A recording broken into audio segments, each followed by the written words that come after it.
Saludamos con muchísimo gusto a Nicolás Rosales Pallares, él es presidente de la Asociación Mexicana de Transporte y Movilidad. Nicolás, bienvenido a Reporte MN. Hola, Ben, muy buenas noches a ti y a tu auditorio, a tus órdenes. Son varios retos los que enfrenta el transporte público en las últimas semanas, es decir, en los últimos días hemos presentado información de asaltos a los pasajeros del transporte público. Hace unos minutos Cecilia Rubalcaba nos presentaba esta necesidad de mejorar el servicio, las unidades, en fin, desde la Asociación Mexicana de Transporte y Movilidad, ¿cuáles serían esas prioridades para prestar un mejor servicio, para tener un transporte público eficiente? Mira, no podemos negar que el sector transporte está en una época de rezago en varios sentidos y el COVID lo vino a evidenciar mucho más.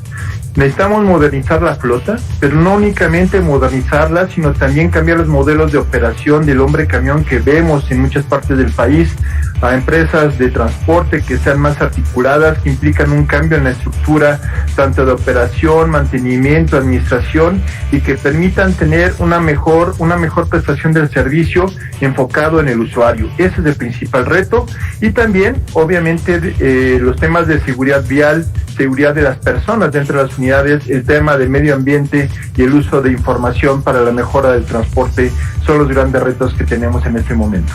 Nicolás, platicabas del cambio del esquema o del sistema en el transporte público.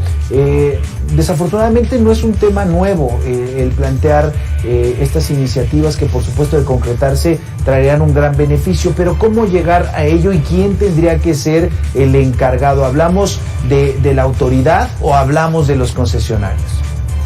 Mira, es un trabajo conjunto, no puede la autoridad sola, pero tampoco lo puede el operador de transporte público, es una realidad. Estamos viendo que el rezago que está presentándose el transporte público en todos los sentidos, como te decía, en la operación, en el uso de tecnología, en unidades obsoletas, contaminantes, pues es un producto de que el gobierno o las autoridades de cada entidad no están haciendo su tarea como debía de ser, pero también los operadores. Entonces, es un trabajo conjunto. ¿Qué es lo que necesitamos? Pues, primero, un marco normativo con reglas claras que te permitan establecer las maneras de trabajar. 2, esquemas de financiamiento e incentivos fiscales que permitan la renovación de la flota para el uso de nuevas tecnologías. Hablamos de electromovilidad, como es en el caso de Chile, Colombia o Brasil, pero estamos muy lejos de eso. Tenemos que empezar a pensar en uso de energías más limpias, como puede ser el DUVA o el diésel de ultrabajo azufre o el uso de gas. Número 3. Número 4, tenemos que pensar que tenemos que hacer que el transporte sea sostenible por sí mismo. Es decir, que tengan esquemas de subsidios, subvenciones, que permitan no al operador, sino al usuario que reciba una mejor prestación del servicio. Es en ese entorno como tendría que mejorar el transporte público en todo el país. Mencionabas que todavía estábamos lejos. ¿Estamos lejos o muy lejos? Es decir, ¿cuál es la proyección para alcanzar estos objetivos, tomando en cuenta que quizá la mayor tecnología implementada está en estos sistemas conocidos como de Metrobús o de autobuses articulados, pero el gran porcentaje de las unidades todavía está en un rezago aún mayor?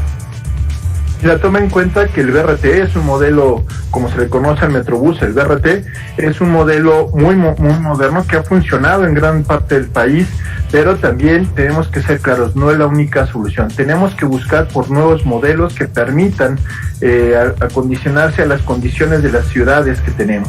Es una realidad que el transporte público concesionado, como los microbuses que vemos en gran parte del país, como te decía, mueven cerca del 75-80% de las personas que usan el transporte público, y es el sector que está más abandonado, el más atrasado y más rezagado. Entonces necesitamos una inversión importante en ese sector para poder transitar a un modelo más estructurado, principalmente que cubra las necesidades, de las personas, que tengan menos tiempo de traslado, que sea menos caro, que sea menos contaminante y que sea más seguro. Esa es la fórmula para poder alcanzar objetivos importantes en transporte público. Y después de esta conversión de modelo de hombre camión o de operación de hombre camión a empresa, tendríamos que empezar a pensar en un sistema mucho más estructurado o integral de movilidad que permita abarcar la gran parte de las ciudades en nuestro territorio.